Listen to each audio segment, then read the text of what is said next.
Captain Jake Morrison stood on the bridge of the USS Liberty and watched the massive space station grow larger on the main screen.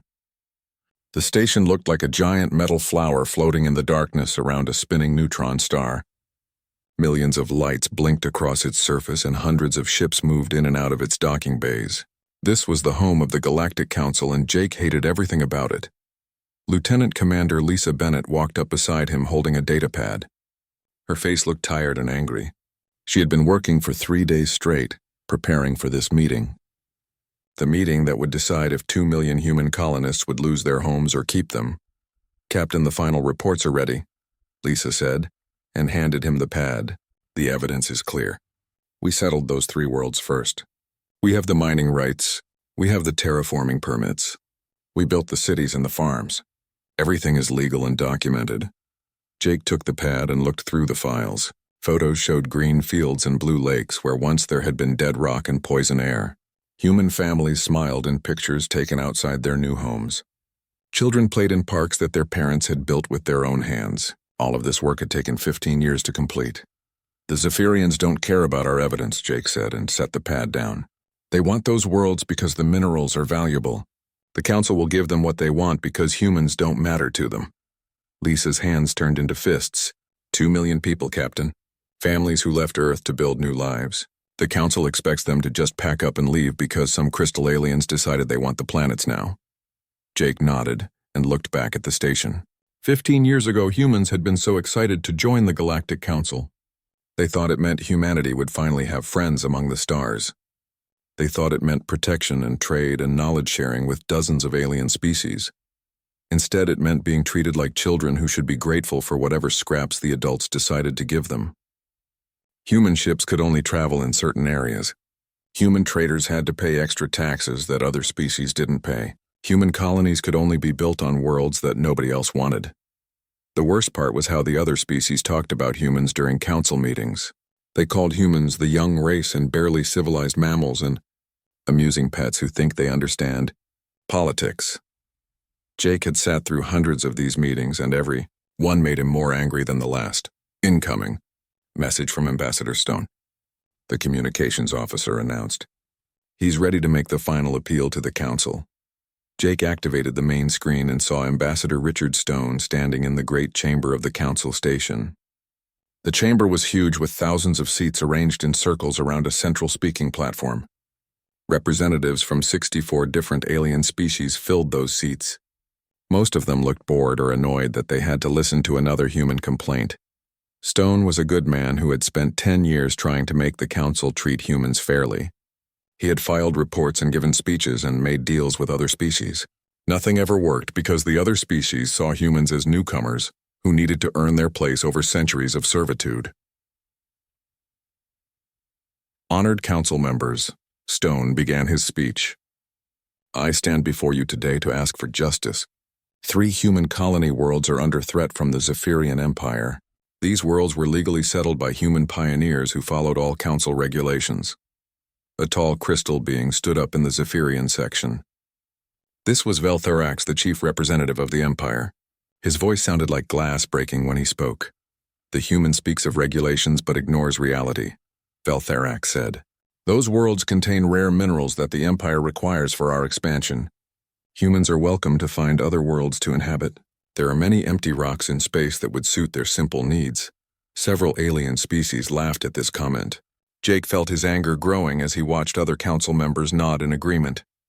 They were talking about human families like they were insects that could be moved from one rock to another. Stone continued his speech for 20 minutes. He showed evidence of human settlement rights. He displayed photos of the thriving colonies. He reminded the Council of the laws that were supposed to protect all member species equally. The aliens listened with cold faces and empty eyes. When the vote came, it was no surprise. 847 species voted to give the worlds to the Zaphirians. Only 3 species voted to support the human claim. The rest abstained or didn't bother to vote at all. Veltherax stood up again after the vote. "Perhaps this will teach the humans that they must show proper respect to their betters. The Empire will allow the human colonists 30 days to evacuate their illegal settlements." Stone stood in the center of the chamber looking around at the thousands of alien faces. None of them showed any sympathy for the humans who would lose everything they had built. None of them cared about the families who would be forced to abandon their homes. Jake watched as Stone walked slowly toward the exit.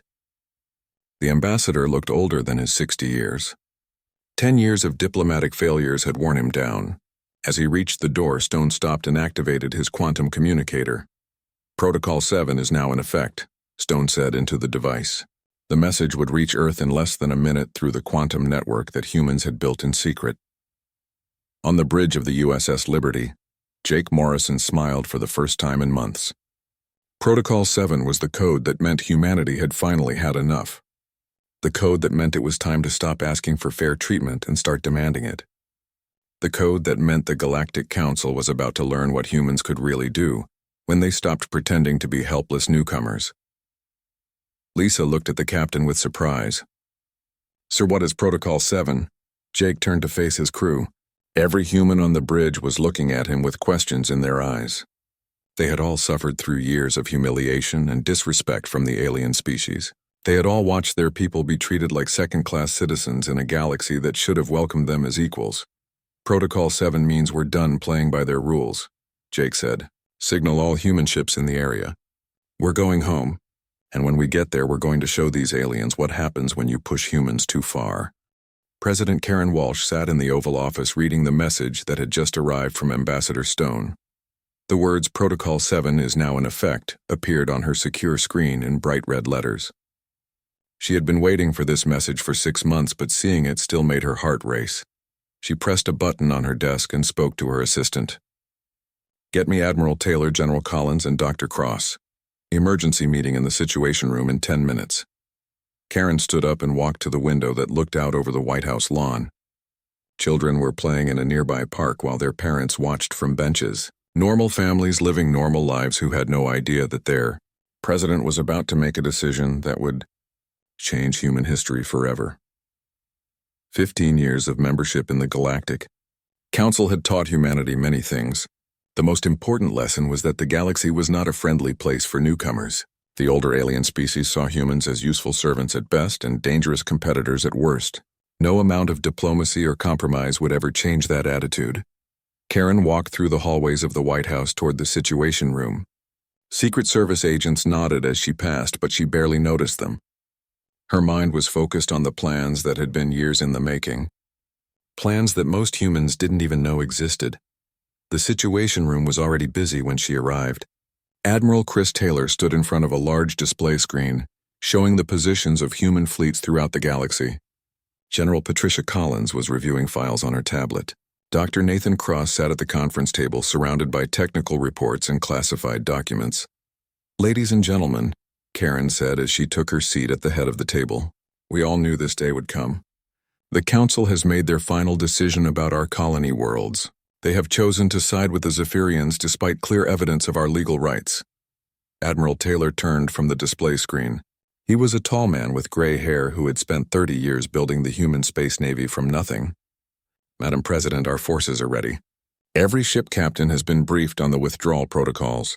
We can have all human vessels out of Council space within 72 hours. General Collins looked up from her tablet. She was younger than the Admiral, but just as experienced in military matters.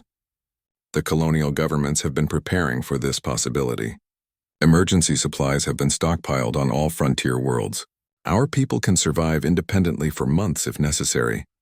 Dr. Cross opened one of his files and spread papers across the table.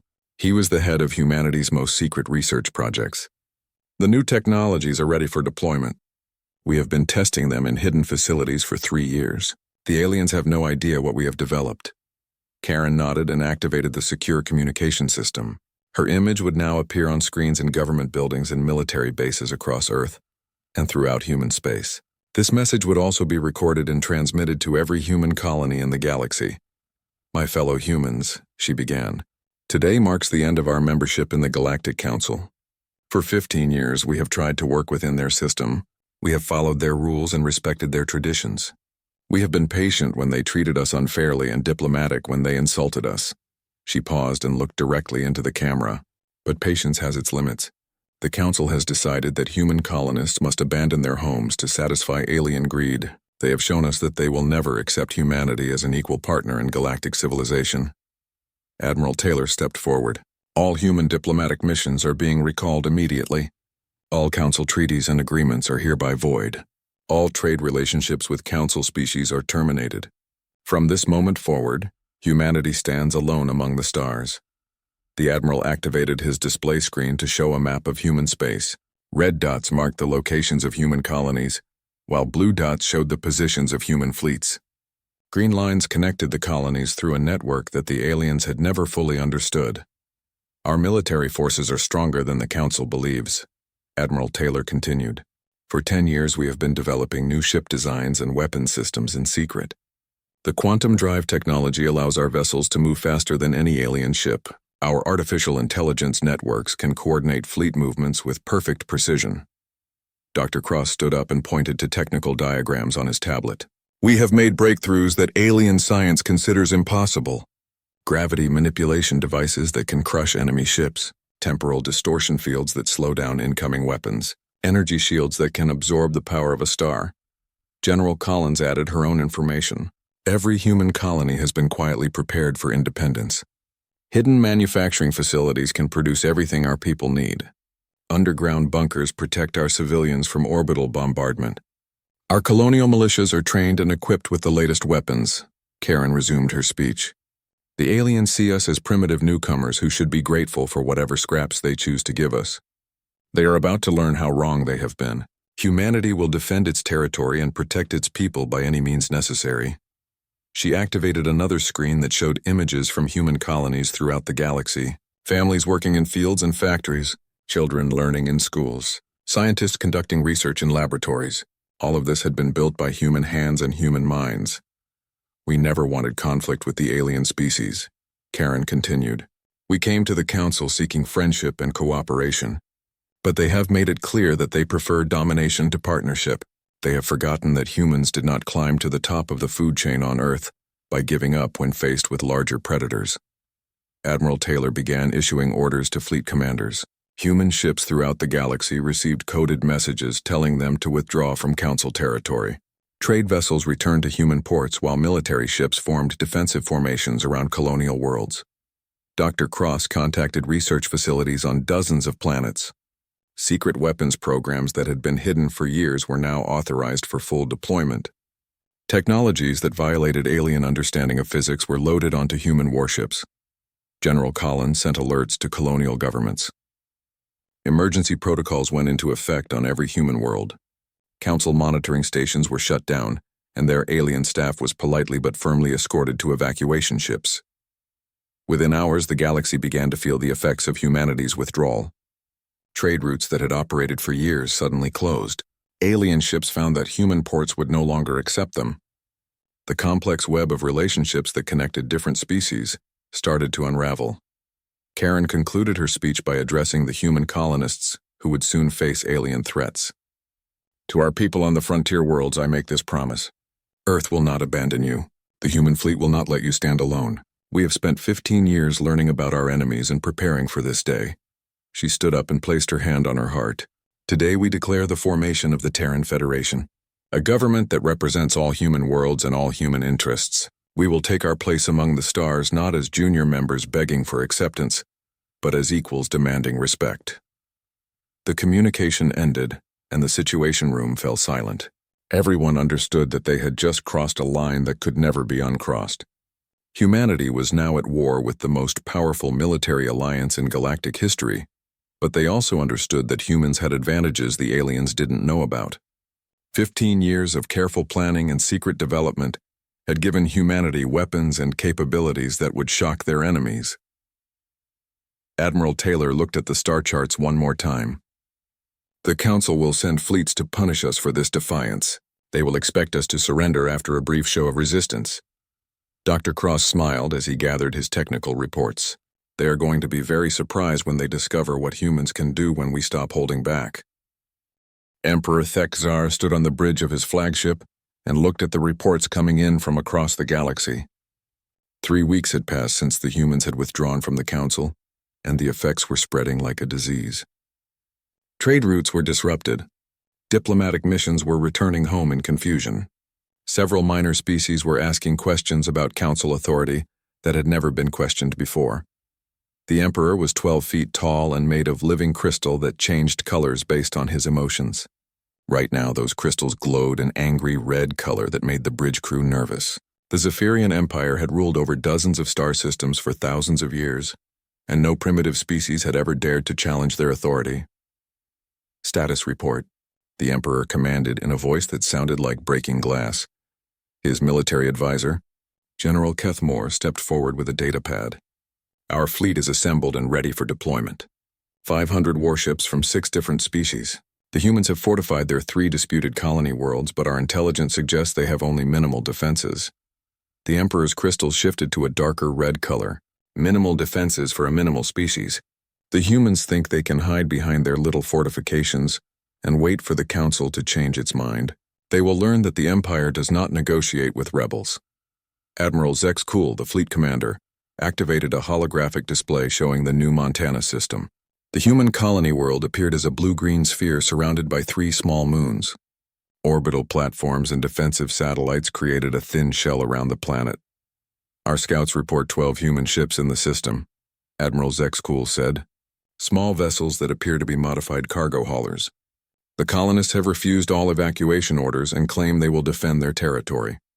General Kethmore laughed, a sound like crystals grinding together. 12 ships against 500. The humans have obviously lost their minds. This will be over in minutes. The Emperor walked to the main view screen and looked out at his assembled fleet. Massive crystalline dreadnoughts floated in formation, alongside the sleek vessels of their allied species. Each ship was larger than anything humans had ever built and armed with weapons that could crack a planet's surface. Begin the attack, Emperor Thexar commanded. I want to watch these humans learn the price of defying the Empire. Meanwhile, on the surface of New Montana, Governor Paul Henderson stood in the Colonial Command Center, watching the alien fleet approach on long-range sensors. The command center was built into a mountain and protected by several feet of armored plating. Around him, colonial defense officers monitored communications and weapons systems. Sir, the Zaphirian fleet is entering the outer system, reported Lieutenant Kelly Murphy. 500 ships as expected. They're broadcasting surrender demands on all frequencies. Governor Henderson was a tall man with gray hair who had helped establish New Montana 15 years earlier. He had watched the colony grow from a collection of prefab shelters to a thriving world with 2 million inhabitants. Every farm and factory and school had been built by human settlers who had sacrificed everything to create new lives among the stars. Open a channel to the Zaphirian flagship, Henderson ordered. Let me talk to their Emperor directly. The main screen activated to show Emperor Thexar on his bridge. The crystal alien looked down at the human governor with obvious contempt. Behind the Emperor, dozens of Zaphirian officers prepared for what they expected to be a quick victory. Human governor, the Emperor said, you have 30 minutes to begin evacuating your illegal settlements. Any resistance will be met with total destruction. Henderson looked directly into the camera. Emperor Thexar, this is sovereign human territory established under legitimate council permits. You and your fleet are the ones here illegally. I suggest you withdraw before this situation escalates. The Emperor's crystals flared brighter red. You dare threaten the Zaphirian Empire with your pathetic defenses. We have 500 warships. You have 12 cargo haulers. Surrender now or be destroyed. Henderson smiled and shook his head. Your intelligence is wrong about our defenses, Emperor. But you're right about one thing. This will be over quickly. The transmission ended and Governor Henderson turned to his defense coordinator, Colonel Steve Barnes. The colonel was a former Earth military officer who had volunteered to help establish colonial defenses throughout human space. Colonel, signal our ships to begin the demonstration, Henderson ordered. Make sure the entire galaxy can watch what happens next. Colonel Barnes activated the planetary defense network and sent coded signals to the 12 human vessels waiting in orbit. These ships looked small and insignificant compared to the massive alien fleet, but appearances were often deceiving. Captain Lisa Chen commanded the lead human ship, the UFS Defiance. The vessel was half the size of the smallest Zaphirian cruiser, but it contained technology that would have been considered impossible by alien scientists. The quantum drive core hummed with barely contained energy, while the artificial intelligence network processed thousands of tactical calculations per second. All ships report ready, Lieutenant Commander Dan Foster announced from his position at the tactical station. Quantum drives are charged and gravity manipulation systems are online. Captain Chen looked at the approaching alien fleet on her main screen. 500 ships arranged in the traditional Zaphirian attack formation, massive crystalline dreadnoughts in the center with smaller support vessels spread out in protective wings.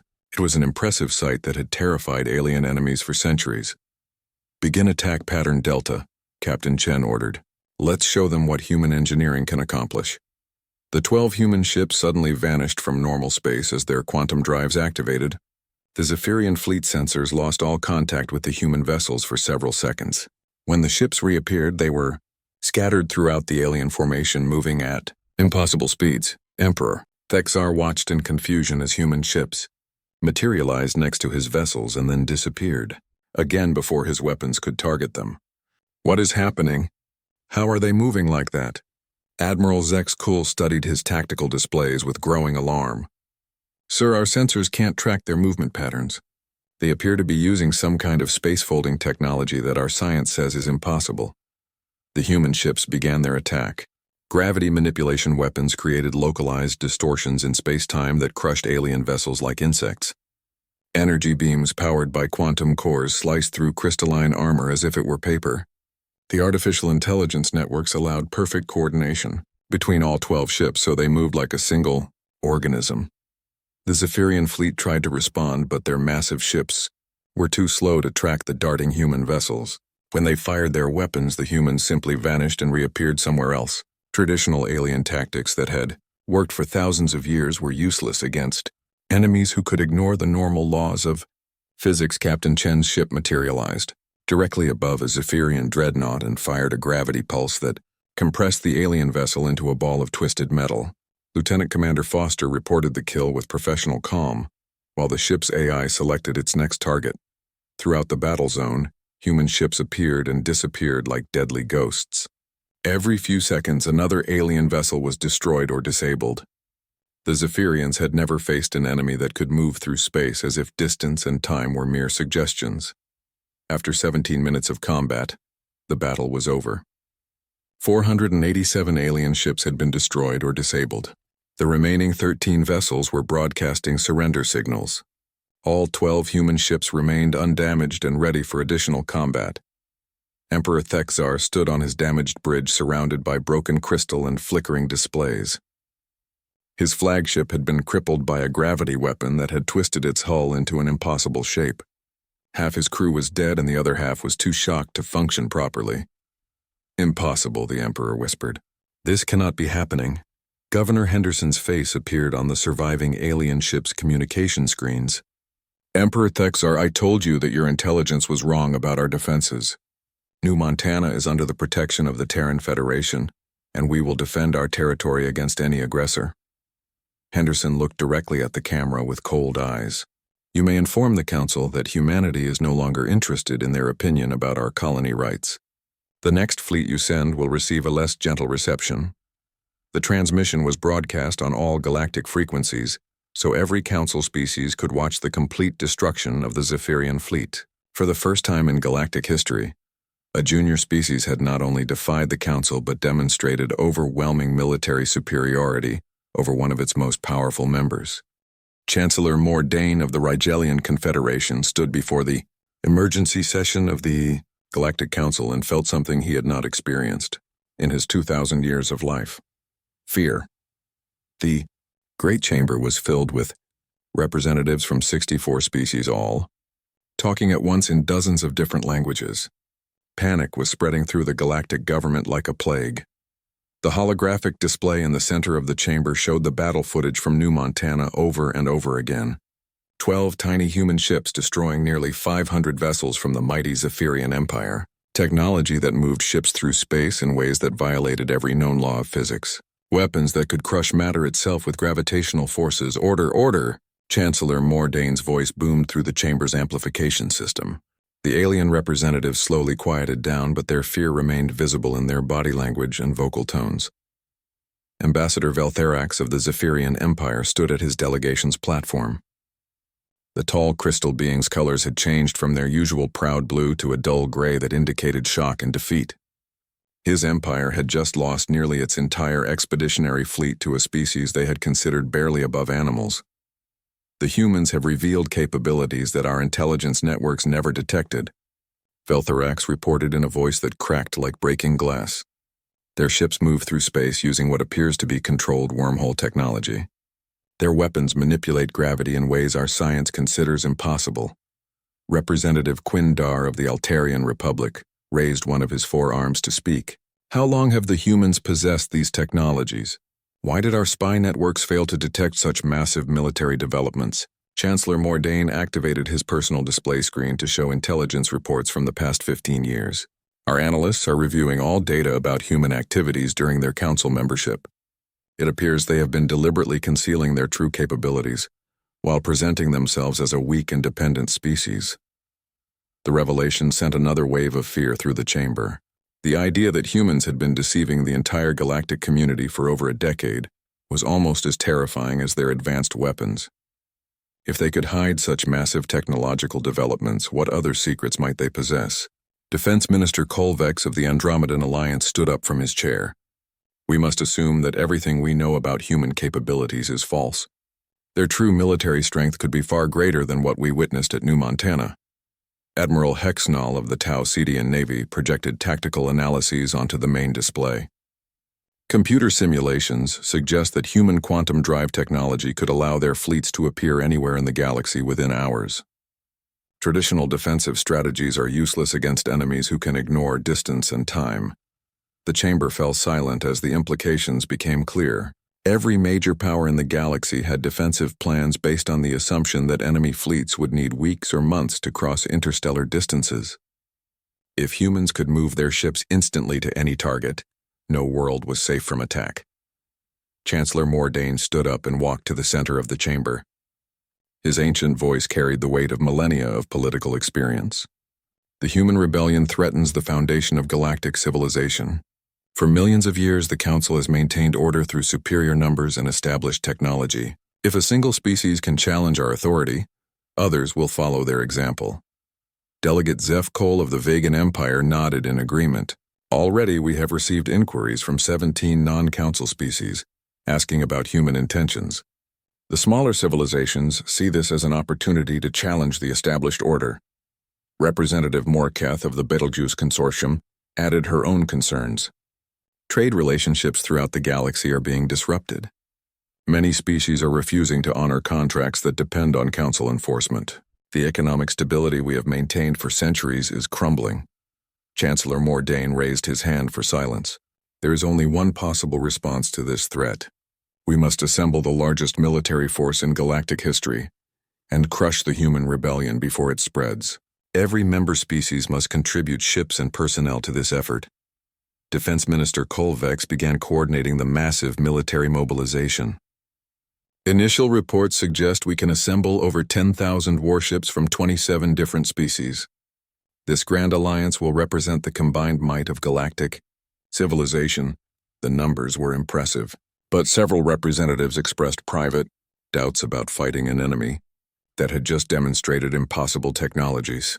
Ambassador Veltharax's report about gravity weapons and quantum drives had shaken the confidence of military planners throughout the galaxy. Meanwhile, on Earth, President Karen Walsh addressed the United Nations in a special session that was broadcast to every human colony in the galaxy. The Great Hall was filled with representatives from every nation on Earth, while billions more watched on screens around the world. Fellow humans, President Walsh began. The victory at New Montana has shown the galaxy that humanity will not be pushed around by alien bullies. But this is only the beginning of our struggle for independence and respect among the stars. She activated a holographic display showing the formation of the Terran Federation. Blue stars marked human colonies while red zones indicated alien-controlled territory. Green lines showed the quantum communication network that connected all human worlds in real time. Today, I announce the formal establishment of the Terran Federation, a government that represents all human interests throughout the galaxy. We will no longer accept alien judgment about our rights or our destiny. We will take our place among the stars as equals, or we will stand alone. Dr. Nathan Cross joined the president on stage to reveal additional details about human technological developments. His presentation included footage of gravity manipulation experiments, quantum drive tests, and artificial intelligence demonstrations that would have been impossible just 20 years earlier. The alien species have spent millions of years perfecting existing technologies, Dr. Cross explained. They build bigger ships and more powerful weapons, but they never question the fundamental assumptions about how the universe works. Humans have focused on revolutionary breakthroughs that rewrite the laws of physics. Admiral Chris Taylor provided military updates from fleet commanders throughout human space. Our defensive preparations are complete. Every colony world has been fortified with gravity manipulation weapons and quantum shield generators. Our mobile fleets can respond to any threat within hours, regardless of distance. General Patricia Collins reported on intelligence gathered about alien military preparations. Council spy networks are in chaos trying to understand our true capabilities. They are assembling the largest invasion force in galactic history.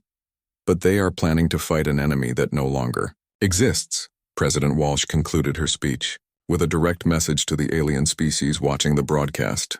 We never wanted war with the Council. We sought friendship and cooperation among the stars. But you have forced this conflict through your arrogance and your refusal to treat humanity as equals. She looked directly into the camera with determination that had been shaped by years of diplomatic humiliation. You see us as primitive newcomers who should be grateful for whatever scraps you choose to give us. You are about to learn that humans did not conquer Earth by accepting the dominance of larger predators. The speech ended with images of human achievements throughout the galaxy, cities built on hostile worlds, scientific discoveries that advanced understanding of the universe, art and music and literature that enriched galactic culture. All of this had been dismissed by alien species who saw humans as nothing more than useful servants. As news of the Grand Alliance spread through human space, colonial governments began implementing advanced defense protocols. Hidden weapons systems emerged from underground bunkers. Civilian populations moved to protected shelters. The galaxy was about to witness the first war between humans and the established galactic order. But the most important development was happening in secret research facilities on dozens of human worlds. Technologies that had been theoretical just months earlier were being rushed into production. Weapons that could manipulate time itself. Defensive systems that could phase entire planets out of normal space. The Council had no idea what they were about to face. Admiral Chris Taylor stood on the bridge of the USS Constitution and watched the largest alien fleet in galactic history approach the Sol system. 10,000 warships from 27 different species filled the space around Earth's outer planets. The Grand Alliance had come to deliver what Chancellor Mordain called final justice to the human species, Samwai. Constitution was humanity's first true dreadnought built with all their advanced technologies revealed. The ship was 3 miles long and contained weapon systems that alien science insisted could not exist. Its quantum core generated enough power to supply a small star, while its artificial intelligence network processed information faster than organic minds could comprehend. Status report. Admiral Taylor requested from his tactical officer, Commander Beth Rogers. Sir, the alien fleet is maintaining formation at the edge of the asteroid belt, Commander Rogers replied. They appear to be waiting for us to surrender before beginning their attack. Our sensors detect massive energy readings from their largest vessels. Admiral Taylor nodded and activated the ship's communication system. All human vessels report ready. Orbital defense platforms are online. Gravity field generators are charged to full power. The enemy has no idea what they're about to face. The human defensive fleet consisted of only 200 ships compared to the alien armada's 10,000 vessels. But every human ship contained technologies that would have been considered magic by alien scientists. Quantum drives allowed instant movement across vast distances. Gravity manipulation weapons could compress matter into neutron star density. Temporal distortion fields could slow enemy projectiles to a crawl. Chancellor Mordain broadcast a surrender demand from his flagship, the massive Rigelian battlecruiser, Eternal Dominion. The alien leader's ancient face appeared on screens throughout the Sol system as he delivered what he expected to be humanity's final ultimatum. People of Earth, the Chancellor began, you have defied the lawful authority of the Galactic Council and destroyed the property of Council member species. Your rebellion ends today.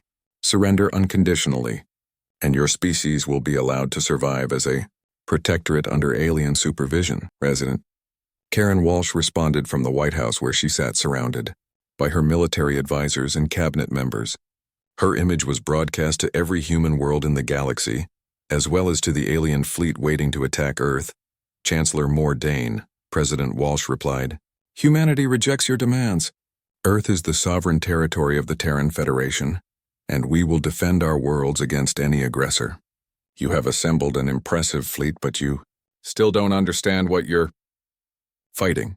The transmission ended, and both sides prepared for the battle that would determine the future of galactic civilization. The alien species were confident that their overwhelming numerical advantage would crush human resistance within hours. They had no idea that humans had been preparing for this exact scenario for over 5 years. Admiral Taylor activated the Sol system's hidden defenses. Massive structures that had been disguised as space elevators revealed themselves as gravitational field generators capable of creating artificial black holes. Asteroid mining facilities opened to expose weapons platforms that could channel the output of fusion reactors into directed energy beams. "Begin defensive pattern Alpha," Admiral Taylor ordered. "Show them what human engineering can accomplish when we stop pretending to be primitive." The alien fleet began its attack with traditional tactics that had worked for millions of years. Massive dreadnoughts moved forward in formation, while smaller vessels provided covering fire. Energy weapons and kinetic projectiles filled space as 10,000 ships focused their firepower on what they expected to be helpless human targets. But the human defenses were unlike anything the aliens had ever encountered. Gravity field generators created distortions in spacetime that deflected incoming weapons or trapped alien ships in crushing gravitational wells. Quantum shield systems absorbed energy attacks and converted the power into fuel for human weapons. Temporal manipulation devices slowed enemy movements while accelerating human responses. Captain Susan Blake commanded the human destroyer, UFS Vengeance, as it phased in and out of normal space using quantum drive technology. Her ship appeared next to a Zaphirian cruiser, fired a gravity pulse that compressed the alien vessel into a ball of twisted crystal, and then vanished before enemy weapons could target it. "Target destroyed," reported Lieutenant Mark Johnson from the tactical station. "Moving to next coordinates. The aliens can't adapt to our movement patterns." Throughout the battle zone, human ships appeared and disappeared like deadly phantoms. The artificial intelligence network that connected all human vessels allowed perfect coordination between hundreds of different units. They moved like a single organism, with each ship supporting the others in an intricate dance of destruction. Commander Beth Rogers monitored the battle from the Constitution's tactical center. "Sir, we're reading massive confusion in the alien command structure. Their traditional formations are useless against quantum drive technology. Many ships are firing on their own allies by mistake." Admiral Taylor watched as gravity manipulation weapons created localized distortions that crushed entire squadrons of alien vessels. The Council species have been using the same tactics for millions of years. They can't adapt to enemies who fight outside their understanding of physics. The turning point came when human temporal manipulation devices demonstrated their full capabilities. Entire sections of the alien fleet suddenly found themselves moving in slow motion, while human weapons operated at normal speed. Projectiles that should have crossed space in seconds took minutes to reach their targets, while human ships darted between them like insects avoiding raindrops. Chancellor Mordane watched from his flagship as his mighty armada was systematically destroyed by impossible technologies. Ships that had been the pride of galactic civilization were being crushed like insects by weapons that violated every known law of physics. "This cannot be happening," the Chancellor whispered as another wave of human attacks eliminated dozens of alien vessels. "Our science says these technologies are impossible." Defense Minister Colvex reviewed the tactical displays with growing horror. "Sir, we have lost over 8,000 ships. The humans have suffered minimal casualties. Many of our remaining vessels are requesting permission to surrender." The psychological impact of the battle was as devastating as the physical destruction. Alien crews who had considered themselves masters of the galaxy watched their superior technology rendered useless by human innovations. The rigid command structures that had maintained order for millennia began to collapse under the strain of impossible defeat. After 6 hours of combat, 17 Council member species declared neutrality and withdrew their fleets from the battle. They refused to continue fighting what they now recognized as a superior force. The remaining alien vessels found themselves outnumbered by human ships that could appear anywhere in the battle zone without warning. Chancellor Mordain finally requested a ceasefire when his own flagship was disabled by a gravity weapon that twisted its hull into an impossible geometric shape. The Grand Alliance had lost nearly 9,000 ships, while humanity had suffered fewer than 50 casualties. Admiral Taylor accepted the alien surrender and established communication with the surviving council leaders. Chancellor Mordain, you came here to deliver final justice. Instead, you have received a final lesson about the dangers of underestimating humanity. President Walsh joined the communication from Earth, where she sat in the Oval Office surrounded by the advisors who had planned humanity's independence campaign. The Terran Federation is prepared to negotiate new relationships with council species based on mutual respect and equality. She looked directly at the Chancellor with eyes that had seen too much alien arrogance over the years. But understand this. Humanity will never again accept subordinate status in galactic affairs. We have taken our place among the stars, and we will defend that place against any challenge. The negotiations that followed established humanity as the dominant military power in the galaxy. The old council system was restructured to prevent any single faction from imposing its will on others. Smaller species that had been oppressed by the traditional hierarchy finally gained representation and protection. Ambassador Richard Stone returned to the council chambers not as a supplicant begging for alien approval, but as the representative of a major galactic power. The chamber itself was redesigned to represent true equality between species, rather than the hierarchical dominance that had existed for millions of years. As President Walsh stood in the renovated council chambers months later, she reflected on the journey that had brought humanity to this point. They had never wanted to conquer the galaxy, only to find their place within it as equals, rather than servants. The day humanity abandoned the council had marked the beginning of a new era where innovation and determination mattered more than ancient tradition and inherited power. Every species in the galaxy now had the freedom to forge its own destiny among the stars without fear of domination by others. Looking out at the representatives of dozens of alien species,